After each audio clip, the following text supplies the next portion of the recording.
जब घर में रोज़ झाड़ू लगा रहे हो, रोज़ बर्तन मांज रहे हो, रोज़ सफाई कर रहे हो, तो मान लो 2 दिन, 4 दिन, 8 दिन, 10 दिन, 15 दिन, 1 महीना यदि तुम घर में झाड़ू नहीं लगाओ तो 1 महीने तक तुम बर्तन ही नहीं मांजो तो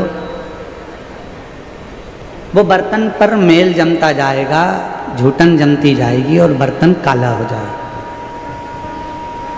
जिस कमरे की रोज झाड़ू नहीं निकलती, जिस घर की रोज बुआरी नहीं निकलती, झाड़ू नहीं झाड़ते, वो कमरा एक दिन अटाला घर हो जाता है, कबाड़े का कमरा हो जाता है। वो कबाड़ा रूम हो जाता है, भंगार ही भंगार मिलेगा उसमें, धूल ही धूल मिलेगी। रोज बर्तन साफ करना भी जरूरी है, रोज कमरे की झाड़ू लगाना भी जरूरी है, रोज अपने घर को साफ करना जरूरी है। उसी तरह जैसे रोज कमरे की झाड़ू, रोज सफाई, रोज बर्तन मांजना जरूरी है, उसी तरह रोज नहाना भी जरूरी है। तो रोज शिव महापुराण की कथा सुनकर इस मन को साफ करना भी जरूरी है। प्रतिदिन कथा सुनो, प्रतिदिन भगवान की अविरल भक्ति को धारण करो, प्रतिदिन शिव नाम को जपो।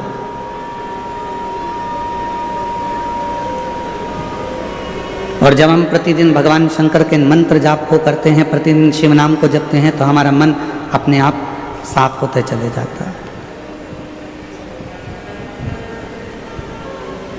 एक बड़ा सुंदर प्रसंग है, ध्यान से सुनना। एक दिन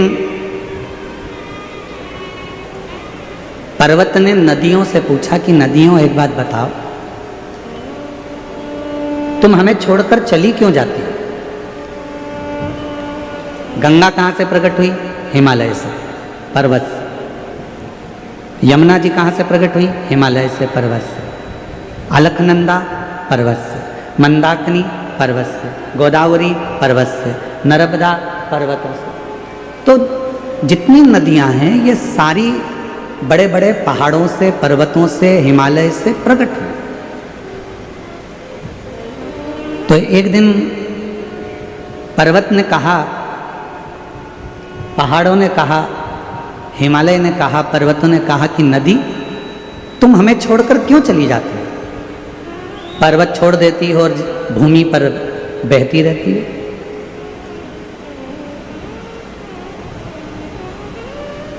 नदी चुप रही, कुछ बोली नहीं।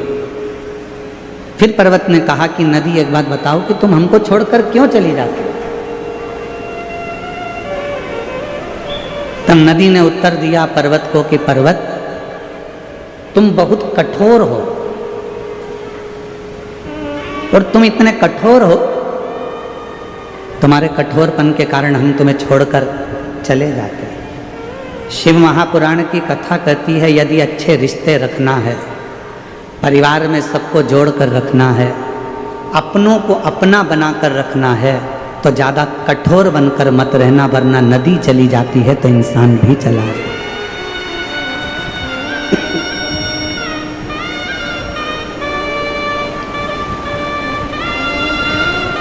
जितने कठोर रिश्ते हम, जितने कठोरपन हम रखेंगे, जितनी कठोरता हम रखेंगे, उतने हमसे रिश्ते दूर होते चले जाएंगे। कड़क रहो, मना नहीं है, पर इतने भी कड़क मत होना कि लोग ही तुमसे दूर हो जाएं।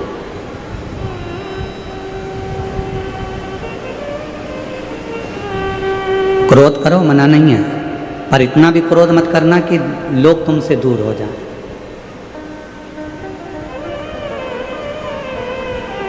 संसार में ऐसे कई लोग हैं जो दिल के साफ हैं, पर उनका जो भड़बड़ापन है, उनका जो क्रोध है, उनका जो कड़कपन है, वो कड़लापन कई लोगों को दूर कर देता है। जब पर्वत कठोर है तो नदी दूर चली जाती है, तो इंसान जब कठोर होता है, कड़ला होता है, अकड़ में आता है, तो लोग भी उससे दूर हट जाते हैं। लोग दूर।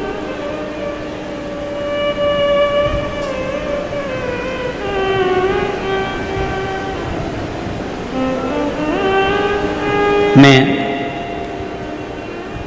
माननीय राधा कृष्ण विखे पाटिल जी, आपको एक बात कहना चाहूँगा। परसों की बात है और परसों जब हम आपके घर से आ रहे थे तो वहाँ बहुत सारे लोग, कोई कहीं कहीं से आए होंगे तो इकट्ठे हो गए।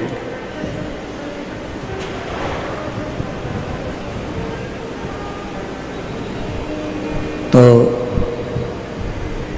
उसमें से हमने एक व्यक्ति से और एक महिला थी उनके साथ और एक बच्चा था, शायद बच्चा को कोई तकलीफ होगी, कोई बीमार होगा, और माँ की गोद में वो बच्चा था और वो आदमी भी, उसका पति भी वहीं पर था। तो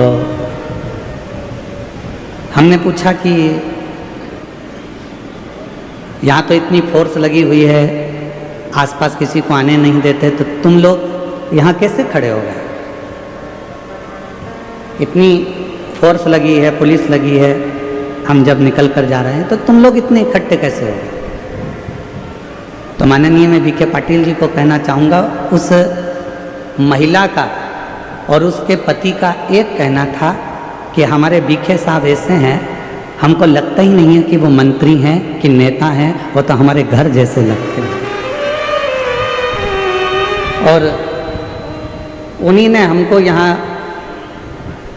खड़ा करवा दिया कि गुरुजी निकलेंगे तो तुमको आशीर्वाद देते हुए चले जाएंगे दर्शन। मैं आपकी ये सरलता को विखे साहब बहुत बहुत साधुवाद करता हूँ, प्रणाम करता हूँ। आपकी नम्रता, उस बहन का शब्द ही यही था, उस भाई का यही शब्द था कि हमको लगता ही नहीं कि वो मंत्री, हमको लगता ही नहीं कि वो नेता है, हमको तो लगता है कि हमारे घर का जैसे कोई सदस्य है, अपने मन की बात कह देना और उसको वो सुन ले। एक कितने भी उच्च पद पर बैठ जाओ, कितनी भी बड़ी उच्च पद पर पहुंच जाओ, ये शिव महापुराण की कथा कहती है, पर्वत से नदी कब दूर होती है? पर्वत जब कठोर हो जाता है तो नदी चली जाती है, व्यक्ति जब कठोर हो जाता है तो लोग दूर हट जाते हैं, पर व्यक्ति में जब नम्रता रहती है तो सारी दुनिया अपनी होती चली जाती है, सबका प्यार मिलता चला, सबका।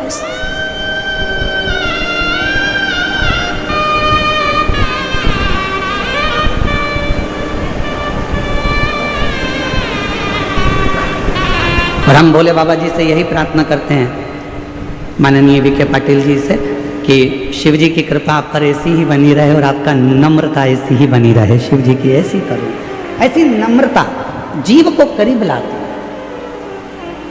आपके भीतर की सरलता शिव को करीब लेकर आती। हमने ऑनलाइन कथा में एक बात कही थी जलगांव से कि शिव को पाने का सबसे सुंदर तरीका कौन सा है? तो जलगांव की कथा में कहा था, शंकर जी को पाने का सबसे सुंदर तरीका है अपनी वाणी का प्रयोग करो, शिव को पुकारो।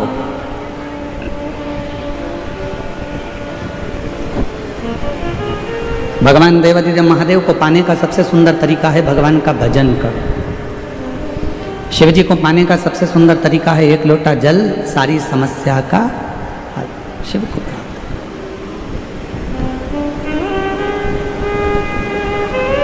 दो परीक्षा होती है, एक परीक्षा होती है लिखित, एक परीक्षा होती है मौखिक। बोलो जी जी हाँ, सही है कि गलत है? जम के तो बोलो। दो परीक्षा होती है, एक परीक्षा होती है लिखित परीक्षा,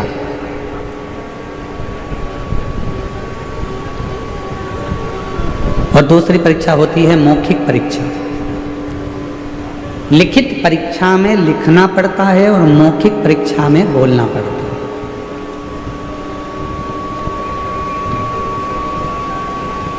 लिखित परीक्षा में नकल हो सकती है,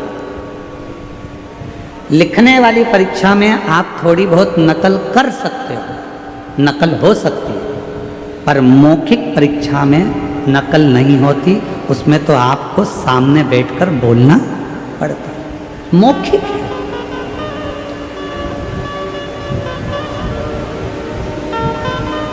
लिखित परीक्षा के नंबर थोड़े बहुत कट सकते हैं, पर मौखिक परीक्षा जो लेने के लिए बैठा है वो आपके बोलने के तरीके को देखकर नंबर बढ़ा भी देता है और नंबर चढ़ा भी देता है और तुम्हें पास करा भी देता है। मौखिक परीक्षा, लिखित परीक्षा में नकल हो सकती है, लिखित परीक्षा में आपके नंबर कम हो सकते हैं, पर मौखिक परीक्षा में आपके नंबर बढ़ सकते हैं, टीचर आपके नंबर बढ़ा सकता है। वो मौखिक परीक्षा, मौखिक। उसी तरह शिव महापुराण की कथा कहती है कि मेरे देवाधिदेव महादेव को यदि प्राप्त करना है तो मौखिक परीक्षा दो। मौखिक परीक्षा मतलब सवेरे से लेकर शाम के बीच में जितनी बार बन जाए अपने मुख से श्री शिवाय नमस्तु, श्री शिवाय नमस्तु, श्री शिवाय नमस्तुभ्यं, श्री शिवाय नमस्तुभ्यं। ये मौखिक परीक्षा है। आप जितना पुकारोगे, गज ने पुकारा, भगवान गरुण चढ़कर आ गए, उस हाथी की पुकार सुनकर, उस गज की पुकार सुनकर। ग्रह का शीश काट दिया, हाथी का पांव छुड़ा दिया।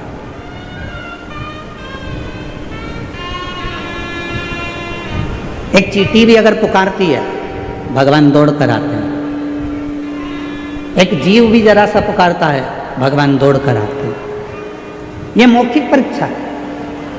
आप जितने प्रेम से परमात्मा को पुकारोगे, आप जितने प्रेम से भगवान को बुलाओगे, मेरा परमात्मा उतने प्रेम से दौड़ कर आता है। जब आप और हम शिव महापुराण की कथा को सुनते हैं, भगवान शंकर की कथा को श्रवण करते हैं और कथा सुनने के बीच में बैठकर श्री शिवाय नमस्तुभ्यम जब आंख बंद कर कर, नेत्र बंद कर कर, हाथ जोड़कर जब हम शिव का मंत्र उच्चारण करते हैं और बाद में जब अपने दिल की बात कहते हैं, तो मेरा शंकर भगवान वो 3 महीने में पूर्ण कर ही देता है। ये पुकार है, ये पुकार।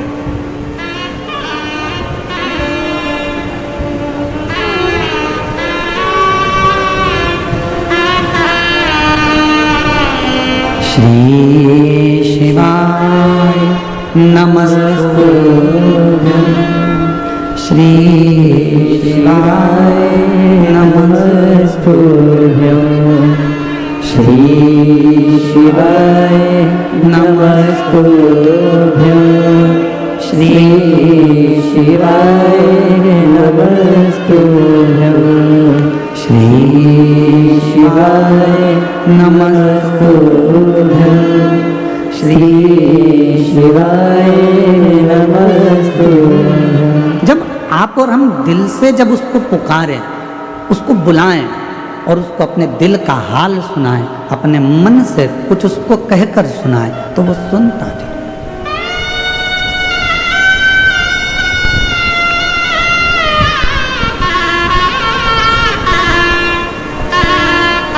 आप अपने मन का भाव कहो उसको,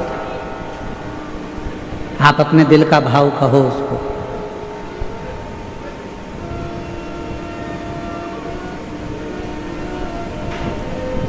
केवल टाइम बर्बाद करने के लिए शिव महापुराण की कथा में बिल्कुल मत जाओ।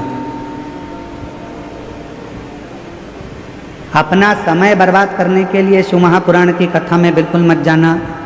यदि आए हो, पंडाल में जगह नहीं है, बाहर जहाँ छांव मिल जाए वहाँ बैठकर जितनी देर की कथा मिल जाए उतनी देर की सुनना। जब उठकर जाओ वहाँ से आरती हो जाए, वहाँ की भूमि को नमन करना, मिट्टी को अपने सिर पर लगाना, प्रणाम करना, प्रार्थना करना, बाबा बड़ी आस लेकर आया हूँ तेरे दरवाजे पर, मेरी ये कामना है बाबा पूर्ण करना। 3 महीने में मेरा भी पत्र व्यासपीठ पर पहुँचे, ऐसी कृपा करना बाबा। उससे प्रार्थना होती होंगी तुम्हारे क्षेत्र में। शिरडी तो पवित्र नगरी है, शिरडी में तो बहुत कथाएं होती होंगी, बहुत कथावाचक आते होंगे, बहुत बड़े बड़े आयोजन होते होंगे, बहुत बड़े बड़े फंक्शन होते होंगे। हम मानते हैं जितने भी आयोजन होते हैं हम उन सबको नमन करते हैं, प्रणाम करते हैं, दंडवत करते हैं। बहुत बड़े बड़े वक्ता भी आते होंगे, श्रोता भी आते होंगे, हम उन सब के चरणों को नमन करते हैं। बहुत बड़ी बड़ी कथा भी होती होगी, हम उन सब के चरणों को नमन करते हैं।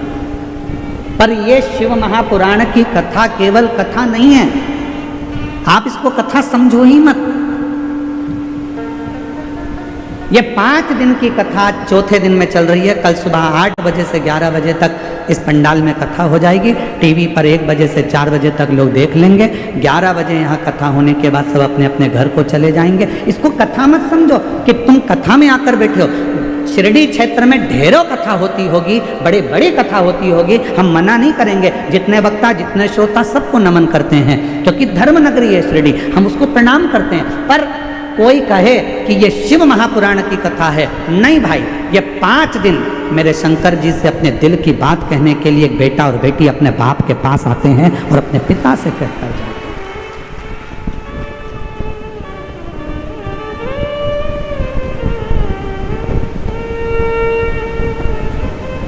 पहले मोबाइल नहीं होते थे, फोन नहीं होते थे, एसटीडी बूथ होते थे। बोलो सही है कि गलत है?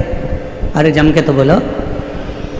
ना फोन होते थे, ना मोबाइल होते थे, एसटीडी बूथ होते थे।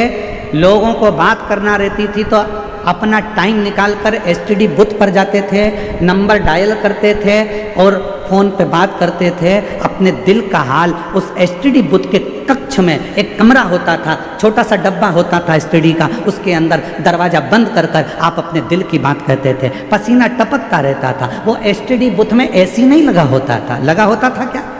अरे बोलो तो जम के। पसीना टपकता था, दरवाजा बंद था, कोई अपनी बात ना सुन ले, एसटीडी बूथ का दरवाजा बंद कर कर हम बात करते थे। 5 मिनट, 10 मिनट और ज़्यादा बात करना हो तो 20 मिनट, 1 घंटा हम अपने दिल की बात उस एसटीडी बूथ के अंदर बैठ कर करते थे।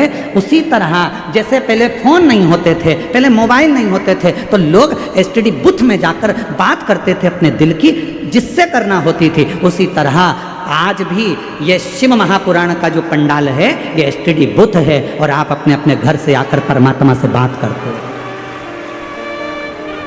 यहाँ बैठकर आप शिव से बात कर रहे हो, यहाँ बैठकर आप शंकर जी से बात कर रहे हो, यहाँ बैठकर आप अपने दिल का हाल अपने देवाधिदेव महादेव को श्रवण करा रहे हो।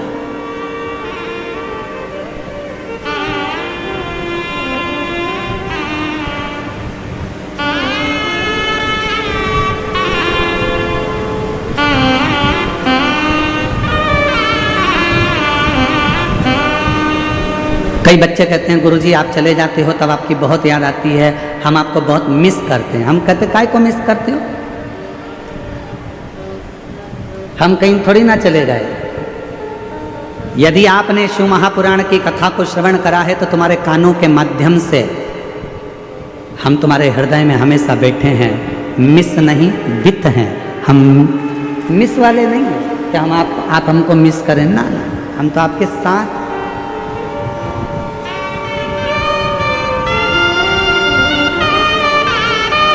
और मैंने तेरे ही भरोसे बाबा, तेरे ही भरोसे हवा बिच उड़ती जागी बाबा, डोर तो छड़ीना में कटी जागी।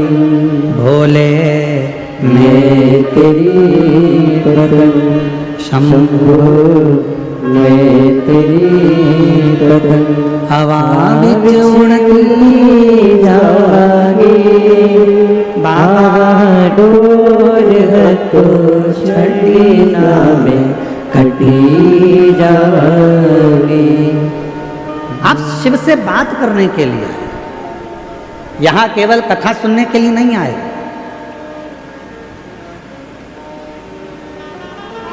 कथा तो आप अपने घर पर बैठकर टीवी पर भी सुन सकते थे। बोलो बोलो सही है कि गलत है? घर पर बैठते टीवी पर कथा सुन लेते, पर लाखों की संख्या में आप लोग आए हो। ये पंडाल इतने बड़े बड़े, अगर इन पंडालों को सीधा सीधा लगा दिया जाए तो लगभग 4 किलोमीटर से 5 किलोमीटर दूर तक के पंडाल हैं ये, जिसमें आप बैठे हो। अब इन पंडाल के बाहर भी लोग बैठे हुए हैं, पीछे भी लोग बैठे हुए हैं, दाएं बाएं जहां जहां लोगों को जगह मिल रही है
कितने लोग हैं हो रहे हैं, हम भी तुम में शामिल हैं, हम भी सुनते हैं।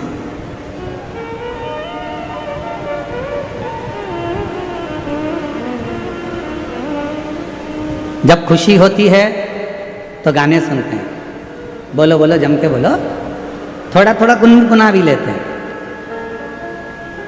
खुशी में केवल आप और हम गाने सुनते हैं, और जब दुख आता है तो गाने सुनते हैं, पर गाने के जितने बोल होते हैं उन बोल को अपने ऊपर हम महसूस करते हैं।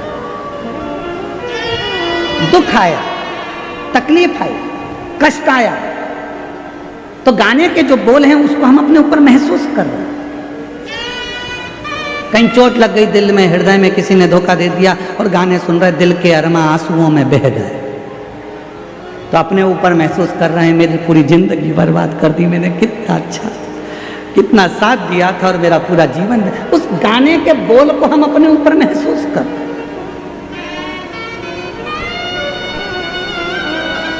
खुशी में गाने सुनते हैं, दुख में गाने के बोल को अपने ऊपर महसूस करते हैं। शिव महापुराण की कथा कहती है 3 घंटे की कथा में आप 2-2.5 घंटे कथा सुनते हो। 2-2.5 घंटे की कथा में आप जब 5 मिनट श्री शिवाय नमस्तुभ्यम कहने का आए, भोला मेरा सब दुख काटो ये बोलने का आए, उस समय पर शंकर को अपने पास में महसूस करना प्रारंभ करो कि मैं शिव मेरे पास में बैठे हैं और मैं शंकर को अपने हृदय का भाव कर रहा हूं।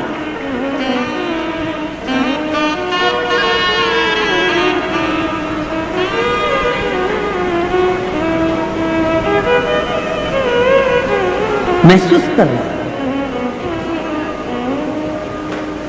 और महादेव नमन चरणों में स्वीकार कीजिए, सबका किया है मेरा भी उद्धार कीजिए, उद्धार कीजिए। हे त्रिपुंडधारी, हे त्रिशूलधारी। भगवान शंकर को अपने दिल का भाव को, अपने मन की बात कहो, भगवान शंकर को अपने हृदय का भाव कहकर सुनो, अपने हृदय का भाव। और जब भगवान देवाधिदेव महादेव को अपने हृदय का भाव कहोगे तो वो स्वीकार करेगा, स्वीकार। केवल इसको शिव महापुराण की कथा मत करो,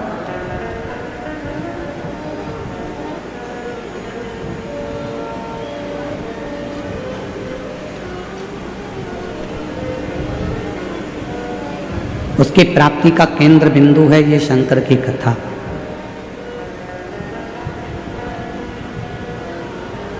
पहले कथा में कहा हेलीपैड देखकर हेलीकॉप्टर नीचे उतर जाता है।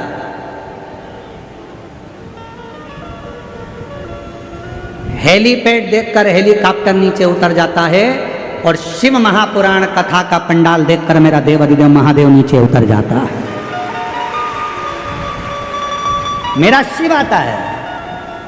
अब आप उसको पहचानो ना पहचानो ये आपके ऊपर, आप उसे जानो ना जानो ये आपके ऊपर, आप किस भाव में उसको भज रहे हो ये आपके ऊपर।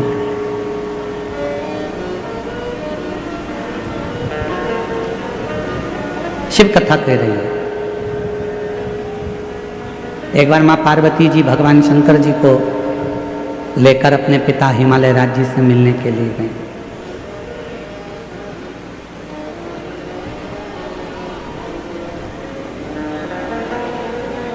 और माता पार्वती जी भगवान शिव को लेकर जब अपने पिता हिमालय राज्य से मिलने के लिए गई तो हिमालय राज कहीं गए हुए थे। हिमालय राज वहां पर थे नहीं।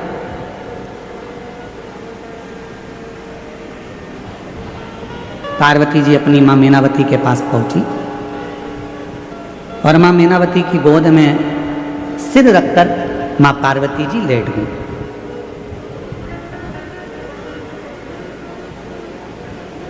कुछ देरी हुई और कुछ देरी के बाद हिमालय राज आ गए। हिमालय राज जैसे ही आए तो पार्वती जी उनसे जाकर गले लगे। शिव महापुराण की कथा कहती है बेटा माँ को प्रिय होता है और बेटी बाप को प्रिय होती है। बेटी की प्रियता बाप को,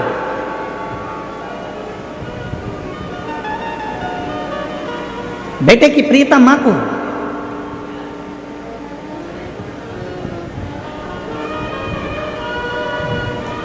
अगर बेटे को कुछ चाहिए होगा ना तो सबसे पहले वो अपनी मम्मी से कहेगा, मम्मा आई 500 रुपए की जरूरत है, आई पापा से कहना दिलाना, भाऊ से बोलना 500 रुपए दे। बेटे को जरूरत होती है तो वो अपनी माँ से कहता है, और बेटी को किसी भी चीज़ की जरूरत होती है सबसे पहले अगर बेटी बोलती है तो अपने पापा से कहती है, पापा ऐसी बात है, मुझे पढ़ाई करना है, इस कॉलेज में जाना है, इस स्कूल में जाना है, मुझे ऐसा करना है, मुझे ये कोचिंग करना है, मुझे ये करना है। उसकी प्रियता उसके पिता से।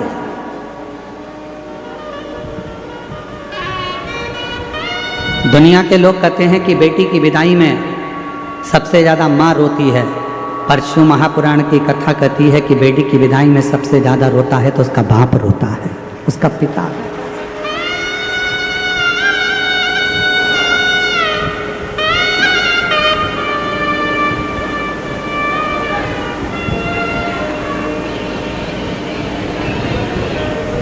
दुनिया का एक दान सबसे विचित्र दान है और वो है कन्यादान। दुनिया का एक दान सबसे विचित्र दान है और वो है कन्यादान। एक बाप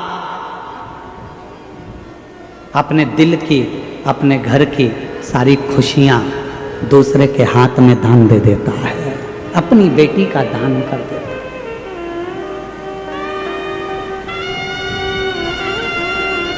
दुनिया का सबसे विचित्र दान है कन्यादान, जिसमें एक पिता अपने घर की सारी खुशी एक दूसरे के हाथ में दे देता है।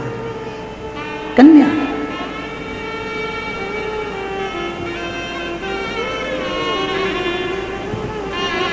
दान देने वाले ने तो दे दिया, पर दान लेने वाले ने उसको समझा कि नहीं समझा ये पता नहीं। जितने बैठे हो सकता है हमारी बात का आपको बुरा लग जाए, और लग जाए तो लग जाए, पर शिरडी में कहकर जरूर जाऊंगा। जितने बैठे हो और जितने आस्था चैनल पर कथा श्रवण कर रहे हो, जितने फेसबुक यूट्यूब पर सुन रहे हो, जितने सोशल मीडिया पर कथा सुन रहे हो सकता है हमारी बात का आपको बुरा लग जाए, पर कहूंगा जरूर।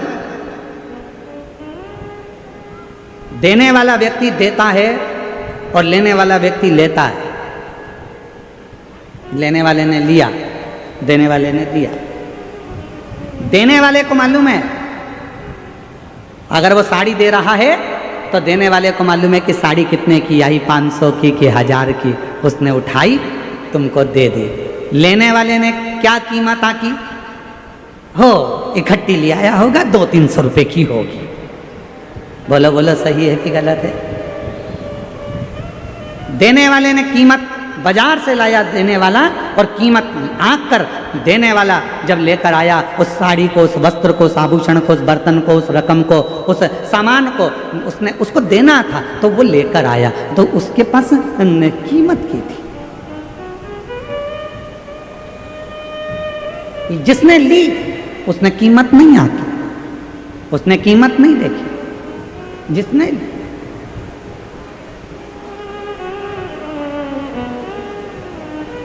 शादी में कौन कौन गया है? किसी की शादी में गए हो कभी? अरे हाथ तो उठाओ जरा।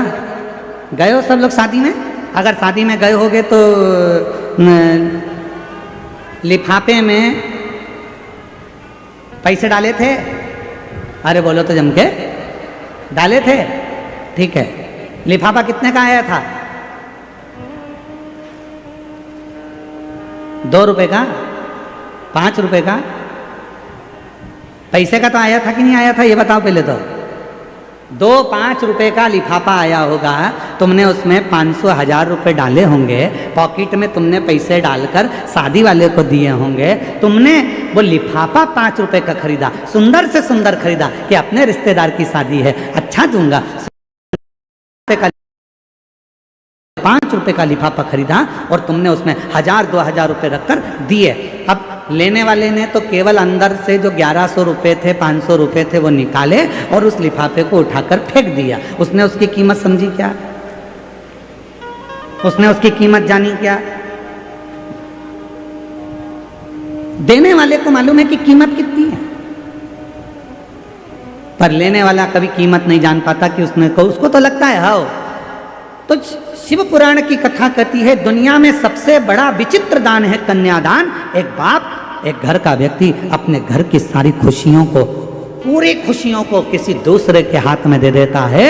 अब लेने वाले के ऊपर निर्भर करता है कि वो कीमत क्या जाने। कि एक बाप ने अपनी पूरी खुशियां दे दी तो तू उसको समझेगा कि नहीं समझेगा। एक लड़की को लेकर जा रहा है, धर्म पत्नी बनाकर लेकर जा रहा है, उसकी कीमत को तू समझेगा कि नहीं समझेगा, ये तेरे ऊपर निर्भर करता है,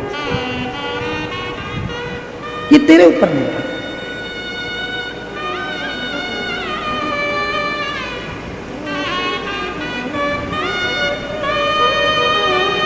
पार्वती जी माँ की गोद में सिर रखकर सो रही थी और माता पार्वती जी जब अपनी माँ मैनावती की गोद में सिर रखकर सो रही थी, पिताजी हिमालय राज का आगमन हो गया। और जैसे ही हिमालय राज का आगमन हुआ तो पार्वती जी दौड़ पड़ी, अपने पिता से गले लगने के लिए दौड़ी माँ पार्वती।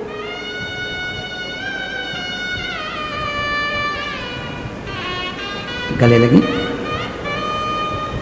पिताजी ने पूछा पार्वती जी से कि तू बहुत दिनों के बाद आई है बेटी, क्या बात है, कैसे आना हुआ, क्यों आई हो, कैसे आई हो?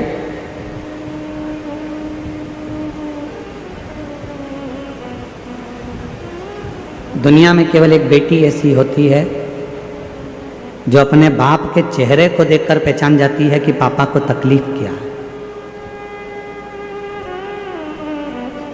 दुनिया में केवल एक बेटी ऐसी होती है जो अपने पापा के, अपने भाऊ के, अपने पिता के चेहरे को देखकर पहचान जाती है, अपने पिता के चेहरे को देखकर पहचान जाती है कि पिता को दुख क्या है, तकलीफ क्या है, कष्ट क्या है।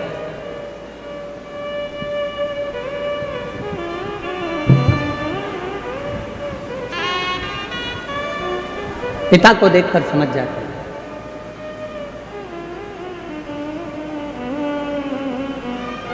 एक बेटी का और बाप का संबंध ही ऐसा होता है।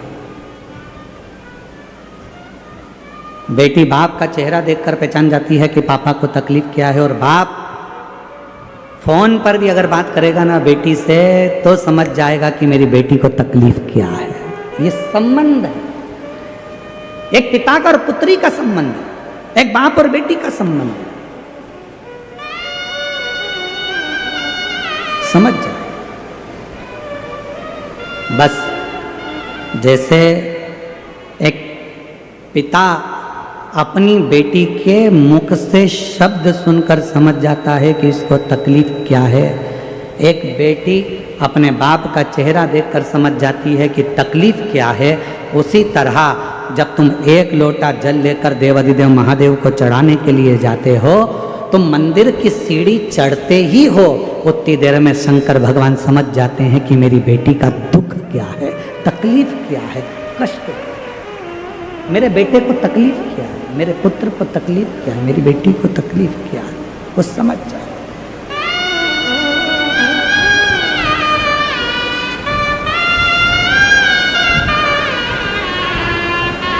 वो जान जाते हैं। और रिश्ता तेरा मेरा सबसे प्यारा, रिश्ता तेरा मेरा सबसे प्यारा, तू मेरा बाबा मैं हूँ तेरा लाला, मैं हूँ तेरा लाला, तू मेरा बाबा मैं हूँ तेरा लाला, मैं हूँ तेरा लाला। ये संबंध शिव जान जाते हैं, शिव पहचान जाते। आपकी प्रार्थना से, आपके भजन से, आपके कीर्तन से, आपके मंत्र जाप से, आपके स्मरण से, आपके नाम जाप से, आपके स्मरण से, आपके कीर्तन से, आपके भजन से शिव पहचान जाते हैं कि आपको तकलीफ क्या है, कष्ट क्या।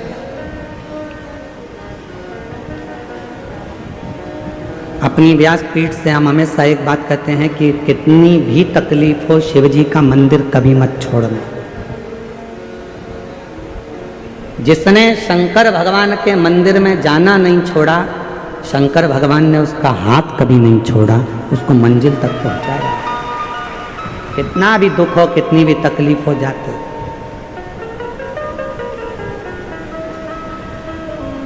उसके दरवाजे तक जाओ। आषाढ़ी एकादशी का समय आए, आषाढ़ी एकादशी के पहले बारी निकलती है, पूरा महाराष्ट्र बारी करता है।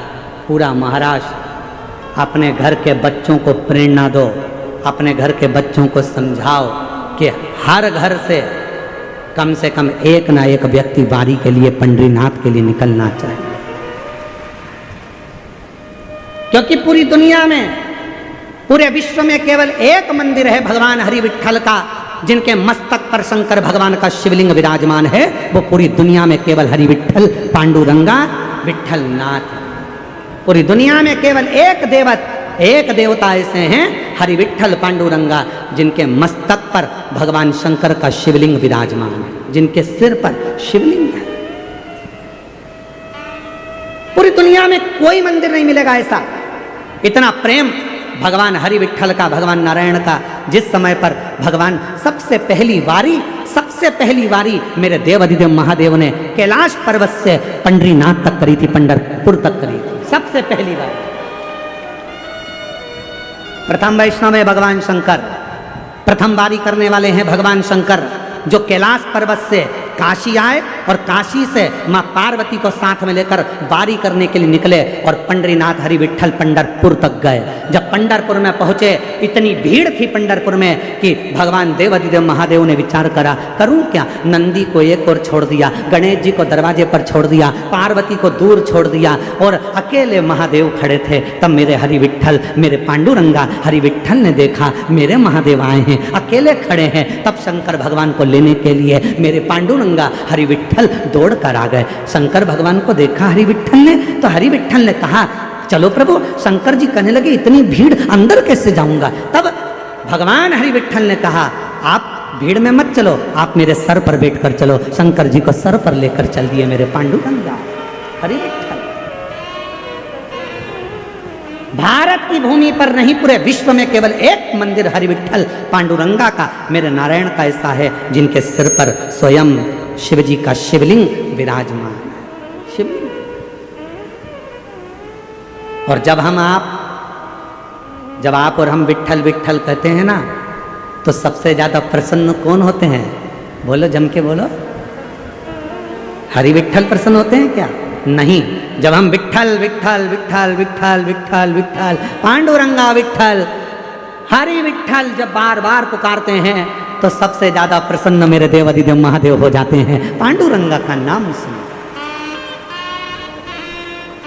प्रसन्न हो।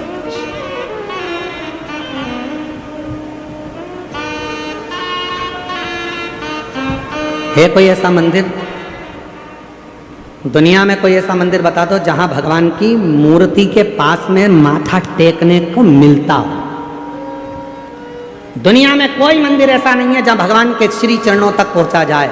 केवल हरि विट्ठल पांडुरंगा, जिनके मस्तक पर शिव बैठे हैं। दुनिया का एक मंदिर है पांडुरंगा हरि विट्ठल का, जिनके चरणों में अपन जाकर अपना माथा टेक सकते हैं, हाथ लगा सकते हैं, चरण छू सकते हैं।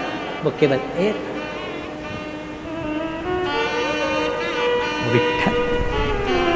इसलिए विट्ठल विट्ठल विट्ठल जब हम पुकारते हैं तो शिव प्रसन्न। पर दुनिया के लोगों ने इसमें भी भेद कर दिया। दुनिया के लोगों ने कहा शिव हमारे नहीं है, किसी ने कह दिया ये हमारे नहीं है, किसी ने कह दिया वो ऐसा हो गया। नहीं, शिव महापुराण की कथा को यदि आप श्रवण कर रहे हैं, हरि विट्ठल के मंदिर में जब आप दर्शन करने के लिए जाएंगे, आप पांडुरंगा हरि विट्ठल को जब याद करोगे तो शिव प्रसन्न हो जाएंगे। और शिव का नाम लोगे, श्री शिवाय नमस्तुभ्यम कहोगे, तो स्वयं नारायण प्रसन्न हो जाएंगे। ये दोनों का साथ है, दोनों का प्रेम है, दोनों की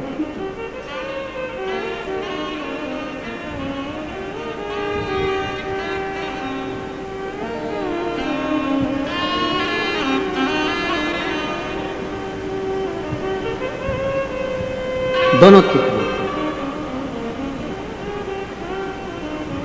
इसलिए कहते हैं कि इस मानव शरीर में जितना बन सके भगवान की भक्ति को एक वो मराठी भाषा में कहते हैं ना, देहाची तिजोरी भक्ति चाच ठेवा उघडदार देवा उघडदार देवा देहाची तिजोरी भक्ति चाच ठेवा उघडदार देवा उघडदार देवा।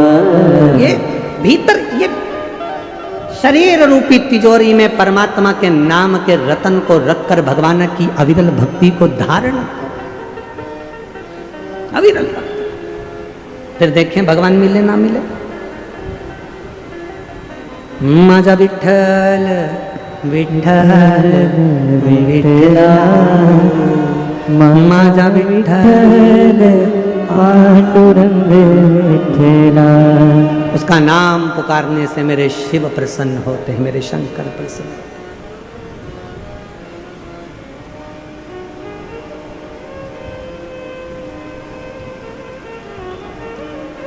एक लाइन सुनी आप लोगों ने कहीं पर, राधे राधे जपो चले, बोलो तो चले आएंगे बिहारी। बोलो तो जरा जम के, क्या बोलते हो? राधे राधे जपो, अरे बोलो तो चले आएंगे बिहारी। आज हम शिरडी में कहकर जा रहे हैं, विठ्ठल विठ्ठल जपो चले आएंगे त्रिपुरारी। दौड़ कर आए, तुम विठ्ठल जपो, तुम पांडुरंगा जपो, तुम हरि विठ्ठल को भजो, मेरा त्रिपुरारी, मेरा कैलाशी, मेरा अविनाशी, मेरा शिव दौड़ कर आएगा। क्योंकि शिव में और नारायण में भेद नहीं है, हरि विठ्ठल में और शंकर में भेद नहीं है, दोनों एक, दोनों।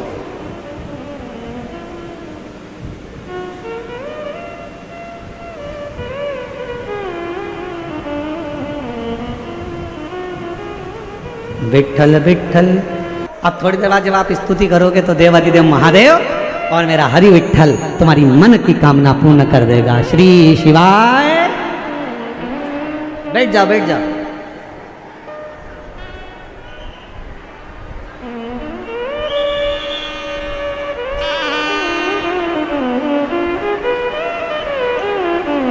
अब सही बोल, तुमचा चांगला बोला हाय, तुम अच्छे बोले हो, बहुत जोरदार बोले हो। विठ्ठल पांडुरंगा विठ्ठल पांडुरंगा। दिल से बाबा को अपने मन का भाव कहिए, प्रार्थना करिए, विनय करिए, निवेदन करिए।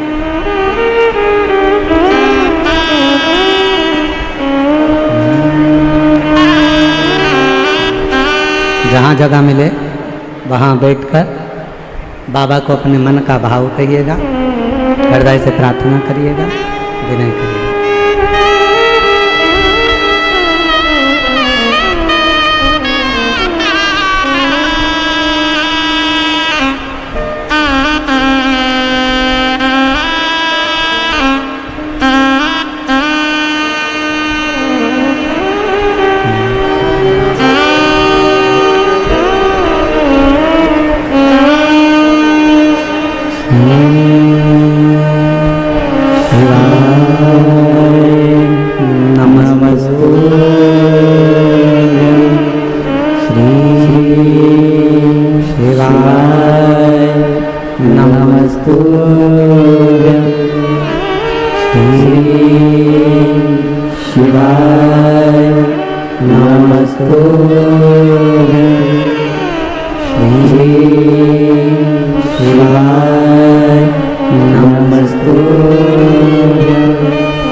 भोला सब दुख काटो मारा, भोला सब दुख काटो मारा। शिव शंकर जप तेरी माला, भोले बाबा जप तेरी माला।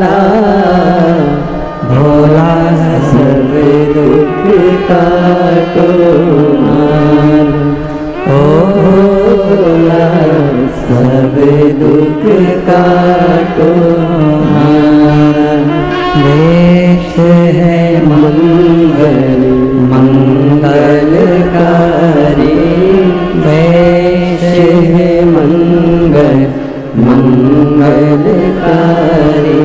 शमशान वासी हमारा, शमशान वासी हमारा। ओ भोला सब दुख काटो हमारा। ओ भोला सब दुख काटो हमारा।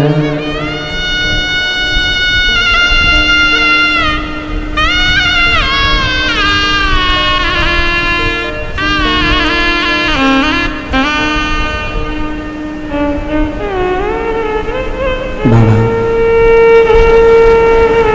देवादिदेव महादेव भगवान शिव ओगड़दानी त्रिकालदर्शी कैलाशी अविनाशी भगवान शंकर की पवित्र कथा कर रहे हैं। शिव महापुराण की कथा वर्णन कर रहे हैं। माँ जगतजननी पार्वती मैया अपने पिताजी से गले लगी।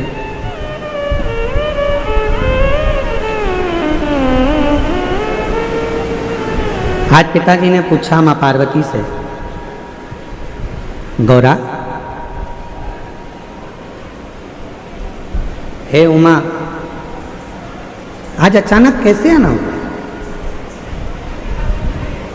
अगर पिता के घर में बेटी एकदम आ जाती है तो पिता को भी पूछना पड़ता है कि बेटा कुछ बात हो गई क्या, झगड़ा हो गया क्या, कोई बात है क्या, कोई टेंशन है क्या, तू एकदम आ गई, क्या बात क्या है, क्या हुआ क्या, कोई चिंता व्यापी है क्या, कोई टेंशन है क्या?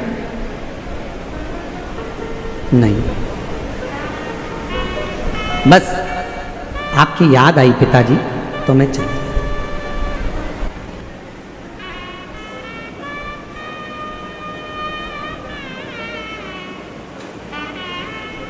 हिमालय राज ने कहा कि बेटी एक काम करो, तुम्हारी जब शादी करी थी तो बहुत सारा दहेज जो हमको तुम्हें देना था, बहुत सारा सामान, वो हम आपको दे नहीं पाए।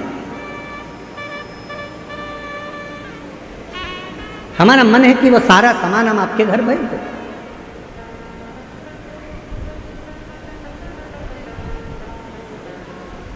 माँ पार्वती जी ने अपने पिता हिमालय राज जी से कहा, पिताजी मुझे कोई सामान की जरूरत नहीं, मेरे पति के घर में सब कुछ। एक निवेदन करूं मेरी जीजियों और जितने मेरे जीजा बैठे हैं उनसे भी, जीजियों से, मेरी बेटियों से, बेटाओं से, मेरी माताओं से, मेरे बुजुर्ग माता पिता तुल्य जितने भी विराजमान हैं, सबसे निवेदन करो, दूसरे के घर का वैभव देखकर अपने घर में वैभव की कामना मत करो। दूसरे के घर की प्रॉपर्टी देखकर अपने घर में प्रॉपर्टी की कामना मत करो। दूसरे का आभूषण देखकर अपने आभूषण की कामना मत करो। भगवान से प्रार्थना करो कि मेरे घर में ये सब देना ना देना ये तेरे ऊपर है, पर सबसे पहले मेरे घर में एक दूसरे के प्रेम को देना, शांति को देना और वात्सल्य। धन ज्यादा हो जाए, ढेरों संपदा हो जाए, पैसा बढ़ जाए, मालूम पड़े कि पति पत्नी से चिढ़कर बोल रहा है, पत्नी पति से चिढ़कर बोल रही है, बहुत अपशब्द बोल रही है, बेटा बाप को चिल्लाकर बोल रहा है, बाप बेटे को चिल्लाकर बोल रहा है, बहू सास को चिल्लाकर बोल रही है, सास बहू को चिल्लाकर बोल रही है, तो फिर वो प्रैक्टी, वो धन, वो दौलत, वो संपदा, वो गाड़ी, वो बंगला, वो प्रॉपर्टी, वो किस काम? अगर शांति ही नहीं है, प्रेम ही नहीं है, वात्सल्यता ही नहीं है, तो फिर वो संपदा किसका?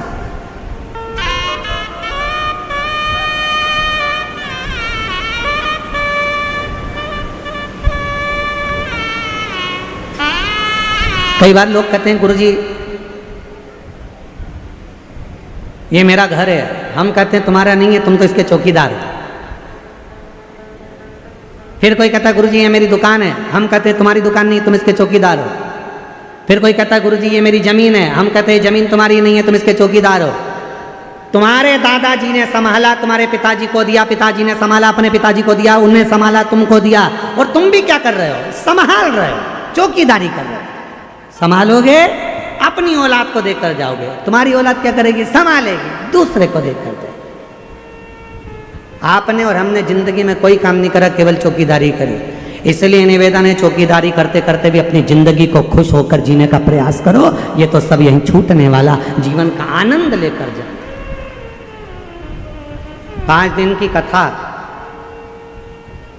माननीय राधा कृष्ण वीके पाटिल जी, माननीय श्री डॉक्टर सुजय वीके पाटिल जी, पाटिल परिवार द्वारा जो यहाँ आयोजित करी है, ये क्यों करी? केवल हृदय की प्रसन्नता, मन चित्त की प्रसन्नता से।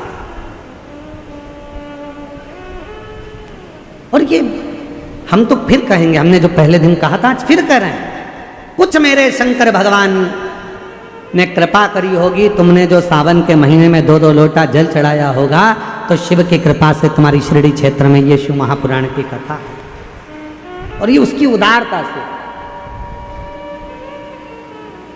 और तेरी कृपा का क्या है भरोसा, कब किस पर हो जाए, जरा सी हम पर कर दो, जरा सी हम पर कर दो। जिस पर भी हो गई तेरी कृपा करुणा, वो भव पार हुआ, भव पार हुआ।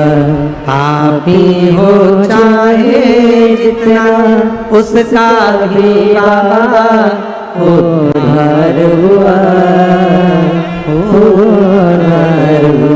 और ये सारे पत्र जितने भी है ना, इस पत्रों में एक ही चीज लिखी है, मेरे बाबा ने मेरे ऊपर ये कृपा कर दी, मेरे बाबा ने दे दिया, मेरे बाबा ने करुणा कर दी। ये उसकी उदारता है। और आज फिर कहते हैं, 5 दिन की आपने जो शिव महापुराण की कथा कार्तिक के पवित्र महीने में जो श्रवण करी है, 3 महीने के अंदर आपका भी पत्र इस व्यासपीठ पर जरूर पहुंचेगा। मेरा शिव जरूर बोलवा, ये निश्चित जरूर। आप शुद्ध भाव से कथा का रस तत्व, जैसे मां पार्वती जी पूछ रही है, मां पार्वती, और खाली न जाता कोई दर से तुम्हारे, खाली न जाता कोई दर से तुम्हारे, मैं भी खड़ी हूँ मंदिर बाहे पसारे, अपने हृदय से लगा लो, लगा लो, गिरा जा रहा हो, उठा दो, उठा दो, भोले अपने दर से अब तो न टालो, गिरी जा रही हो, उठा दो, उठा दो। वो शिव संत पार्वती, तुम्हारे देह में देने के लिए बहुत सारी सामग्री मेरे पास में रखी है, तुम कहो मैं उतना ही आपको दे देता हूँ, ये सब आप लेकर चले जाओ। पार्वती जी बोले नहीं। पिताजी, मेरे घर में सब कुछ है पिताजी, सब कुछ।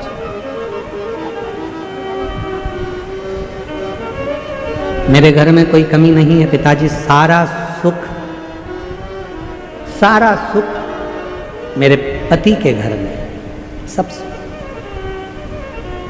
कथा में अभी हम कह रहे थे कि दूसरे का वैभव देखकर, दूसरे की संपदा देखकर, दूसरे की दौलत देखकर कभी ना सोचें कि भगवान ने हमको ये नहीं दिया या वो नहीं दिया। भगवान को तो हर पल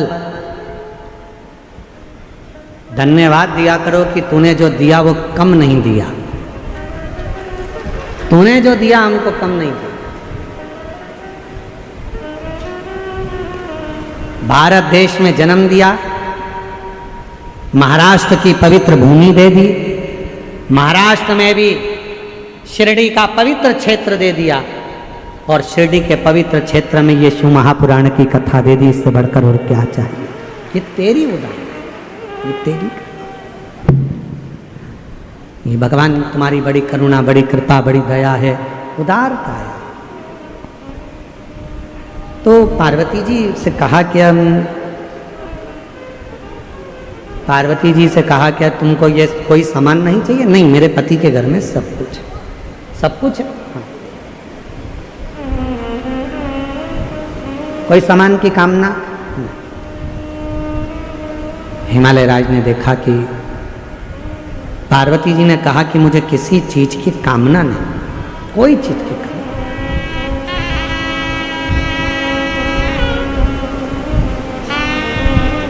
मुझे किसी चीज की कामना नहीं। बाबा ने जो मुझे दिया है बहुत अच्छा। हमने पहले भी कथा में कहा, जो जीवन परमात्मा ने दिया है और अच्छे से जिंदगी जी रहे हो, 2 रोटी प्रेम की खा रहे हो और अलमस्त अपनी जिंदगी जी रहे हो। तुम्हारे सोने दुनिया का सबसे ज्यादा किस्मत वाला व्यक्ति कौन है? शिव महापुराण की कथा कहती है दुनिया का सबसे ज्यादा किस्मत वाला व्यक्ति वो है जिसके सोने वाले कमरे में, विश्राम के कमरे में, जिस कक्ष में तुम सोते हो, दुनिया का सबसे किस्मत वाला व्यक्ति वो है जिसके सोने वाले कमरे में एक भी खाने की गोली नहीं हो, दवाई नहीं हो, तो समझ लेना कि दुनिया के सबसे किस्मत वाले व्यक्ति तुम हो। तुम्हारे सोने वाले कमरे में ये कपाट खोलो उसमें दवाई, ये कपाट खोलो उसमें दवाई, नीचे का ड्राज खोलो उसमें दवाई, इधर का ड्राज खोलो उसमें दवाई, सिर के पास बाम रखा, इधर रखा विक्स, इधर रखा सिरप, इधर रखा ये, पूरा घर अगर दवाइयों से, तुम्हारा कमरा अगर दवाइयों से भरकर रखा है, भले तुम्हारे यहाँ धन दौलत ढेर सारी हो, संपदा ढेर सारी हो, नौकर चाकर ढेर सारे हो, गाड़ी बंगला ढेर सारा हो, पर तुम्हारे सोने वाले कमरे में अगर ढेर सारी दवाई रखी है, रोज बिना दवाई के नहीं सो सकते, तो समझ लेना कि तुम किस्मत वाले नहीं हो। तुमसे ज्यादा किस्मत वाला तो एक नौकर है, चटाई बिछाता है, कंबल ओढ़ता है, चैन की नींद सोता है, सुबह उठता है, अपने काम में लग जाता है, नो टेंशन। वो दुनिया का सबसे किस्मत वाला व्यक्ति। एसी के कमरे में सोते, डनलप के गद्दे में सोते, उसके बाद भी सुबह उठते से आज कमर बहुत दुख रही, भगवान जाने आज कमर में क्या हो गया। अच्छा पेट भर के खाना खा लिया, थोड़ी देर बाद आज एसिडिटी बहुत हो रही, भगवान जाने एसिडिटी। सवेरे मॉर्निंग वॉक करके आए, फिर चालू, आज घुटने में ना जाने क्या हो गया, दर्द इधर हो रहा है, समझ में नहीं आ रहा, पट्टा हो गया। रात को सो रही, फिर सवेरे उठते से बोली नींद नहीं आई, 2 बजे के बाद नींद नहीं आ रही, जग रही, पता नहीं क्या हो गया। हुआ कुछ नहीं है, तुमने अपनी टेंडेंसी ये बना ली, अपनी सोच ये बना ली, अपनी विचार ये बना ली, अपनी सोच ऐसी बना ली है कि मैं बीमार हूं, बीमार हूं, बीमार हूं, बीमार हूं। बड़े से बड़ा रोग भी हो जाए, बड़ी से बड़ी तकलीफ भी आ जाए, अगर तुम्हारे मुख से ये निकलना चाहिए बिल्कुल खुश हूं, मेरा भोले बाबा 1 लोटे जल से मुझे सही कर देगा, तो बड़े से बड़ा रोग सही हो सकता।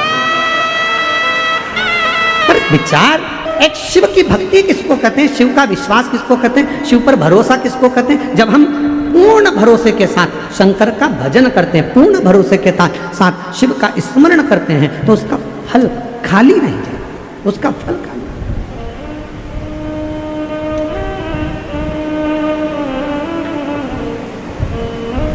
कोई सोचे मैं किस्मत वाला, मेरे पास इतना धन, मेरे पास ना, किस्मत किसको कहते हैं, किस्मत वाला किसको कहते हैं, जिसके एक भी दवाई की जरूरत ना पड़े, एकदम स्वस्थ मस्त, और दोनों हाथ आनंद के साथ हर हर महादेव। कोई चीज की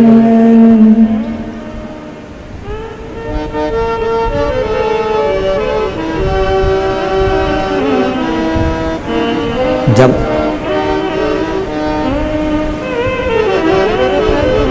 हम आप शिव पर पूर्ण आश्रित हो जाएं, पूर्ण आश्रित।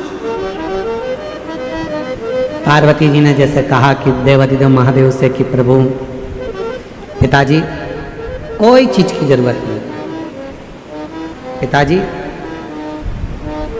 मेरे पति के पास में सब कुछ है, चाहे फिर वो कैसा भी जीवन हो, यदि आप संतुष्ट हैं,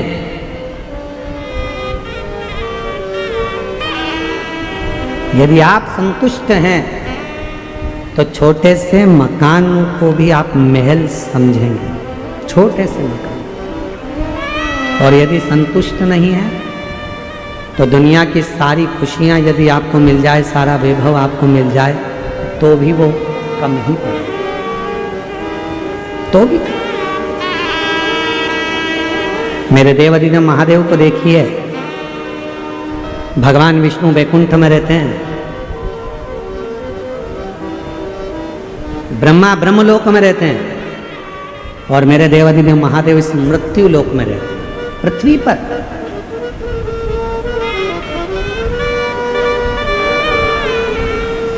और उसके बाद भी जैसी समस्या आपके साथ चलती है, वैसी ही समस्या मेरे देवाधिदेव महादेव के साथ भी चलती है। जैसी तकलीफें आपके साथ आती है, वैसे ही महादेव के साथ भी आती है। और महादेव उस तकलीफ में भी स्थिर रहना सिखा, स्थिर रहना।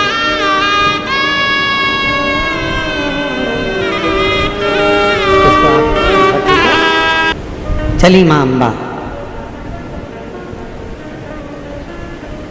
अपने पिता से मिलकर देवाधिदेव महादेव के साथ वापिस कैलाश पर।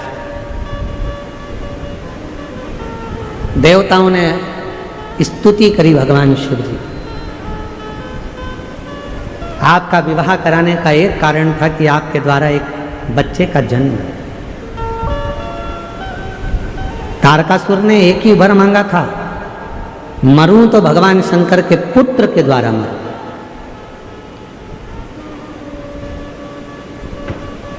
आपके पुत्र की जरूरत है, और भगवान से ऐसा ही प्रार्थना सब करना। घर में औलाद देना तो ऐसी देना, घर में बेटा देना तो ऐसा देना, घर में बेटी देना तो ऐसी देना जो हमारे मान को बढ़ाए, सम्मान को बढ़ाए और संस्कारित हो, सबको लेकर चले, ऐसी कृपा है।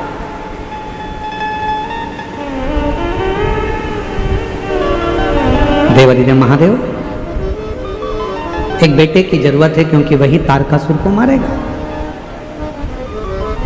अब तारकासुर फिर निवेदन करें कि भगवान शंकर का कोई दुश्मन नहीं है, शिव जी का कोई दुश्मन नहीं है। असुर भी हैं तो भगवान शंकर का गुणगान करते हैं, देवता हैं तो वो भी शिव जी का गुणगान करते हैं। गंधर्व, अप्सरा, किन्नर, नाग, पशु, पक्षी जो हैं सब शिव का गुणगान करते हैं। शिव के गुणगान के बिना ये रहते नहीं, सब शंकर का गुणगान करते।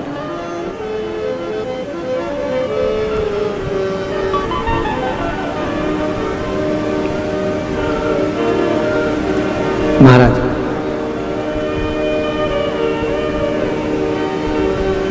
और हम तो हमेशा कहेंगे कि हर पल, हर घड़ी, हर क्षण शिव का नाम लेते रहना चाहिए। ना जाने कौन सी घड़ी ऐसी आए कि तकलीफ भोगना पड़े, उससे अच्छा है कि भगवान का नाम लेते लेते वो घड़ी निकल जाए। अभी कल की घटना है राजस्थान की। राजस्थान में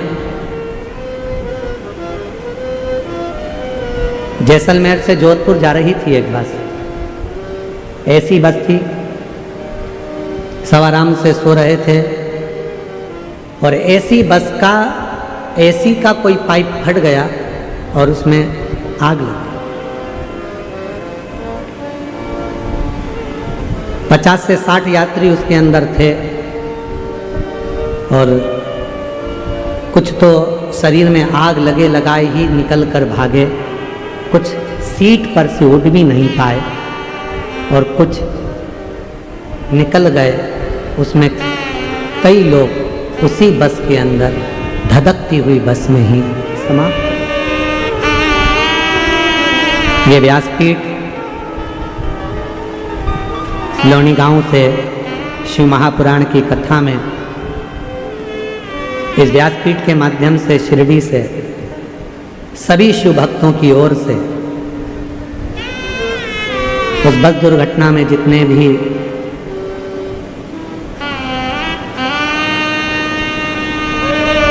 जीवों के प्राण गए हैं उनको श्रद्धांजलि अर्पित करते हैं और जो हॉस्पिटल में भर्ती हैं, भगवान देवादिदेव महादेव से प्रार्थना करते हैं कि वो शीघ्र अतिशीघ्र स्वस्थ हों। उनके परिवार जो बहुत दुखी हैं उनको बल प्रदान करें। 5 बार उन सभी जीवों के लिए आप और हम श्री शिवाय नमस्तुभ्यं श्री शिवाय नमस्तुभ्यं श्री शिवाय नमस्तुभ्यं श्री शिवाय नमस्तुभ्यं श्री शिवाय नमस्तुभ्यं श्री शिवाय नमस्तुभ्यं श्री शिवाय नमस्तुभ्यं। जीवन का कोई भरोसा नहीं, खुश होकर जियो। जो समय परमात्मा ने दिया है उसको आनंद के साथ जियो। तारकासुर का संहार करना है। एक बेटे का जन्म होना चाहिए। शिव जी के तेज पुंज को गंगा जी को दिया गया और गंगा जी की 6 धार से एक बेटे ने 6 पुत्रों ने जन्म लिया, जिनको कृतिकाओं ने एक जगह पर इकट्ठा कर कर गंगा का जल छोड़कर एक कर दिया। उन्हीं का नाम षडानंद कार्तिकेय हो गया। उन्हीं का नाम षडानंद कार्तिकेय। षडानंद कार्तिकेय जी, ये कार्तिक महीने में जो आप कथा सुन रहे हो ये शिव जी के पुत्र के नाम से ही है।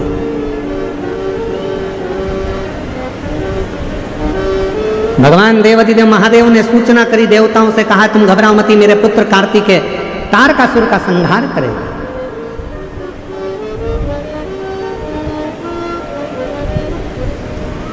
जाओ कार्तिकेय तारकासुर का संहार करो। कार्तिकेय चले। इतने में मां जगज्जननी जगदम्बा अम्मा माता पार्वती जी ने रोक लिया। पार्वती जी बोली कार्तिकेय जरा रुको, तुम जिस तारकासुर को मारने के लिए जा रहे हो वो तारकासुर साधारण नहीं है।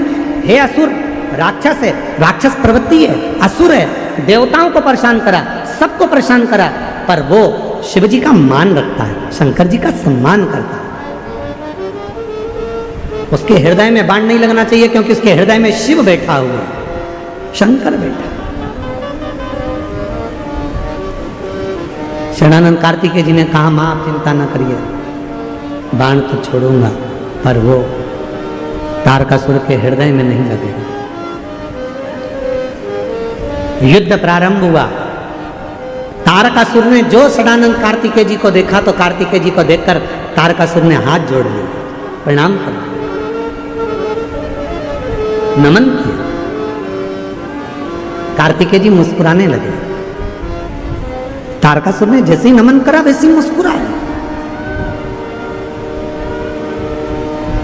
तारकासुर शिव जी की, भगवान शंकर के पुत्र श्री कार्तिकेय जी की मुस्कुराहट को देखकर अब तारकासुर ने विचार कर कर कह दिया देवादिदेव महादेव से अब मेरे प्राण छूट जाए तो मुझे गम नहीं, क्योंकि मैंने आपके पुत्र के चेहरे की मुस्कुराहट देखी। दुनिया की सबसे बड़ी औषधि है आपके चेहरे की स्माइल, प्रसन्नता। हम तो कई लोग कथा में आते हैं और एकदम ऐसे सिर पे पल्लू वल्लू डाल के एकदम ऐसे बैठे रहते हैं ना। हम तो उनसे कहते हैं तुम्हारे घर में जाकर रह लो, ऐसे कथा में मत आओ, ऐसे बैठने से कौन सा फायदा। कथा में आयो, थोड़ा मुस्कुरा लो, थोड़ा प्रसन्न हो लो। तुम्हारे चेहरे की स्माइल तुम्हारी दुनिया की सारी औषधि है, सारी औषधि।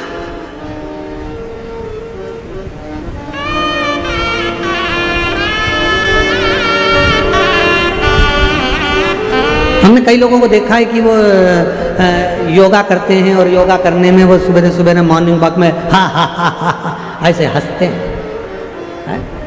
तो हमारा निवेदन है, योगा में हंसने से अच्छा है अपने घर में अगर तुम खिलखिलाकर हंस लोगे तो फिर तकलीफ क्या है।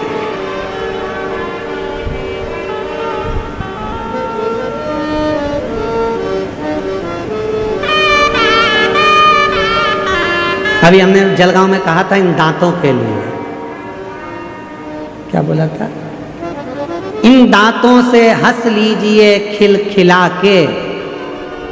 अभी जलगांव में कहा था, इन दांतों से हंस लीजिए खिलखिला के, वरना बुढ़ापे में गिरेंगे हिल हिला के।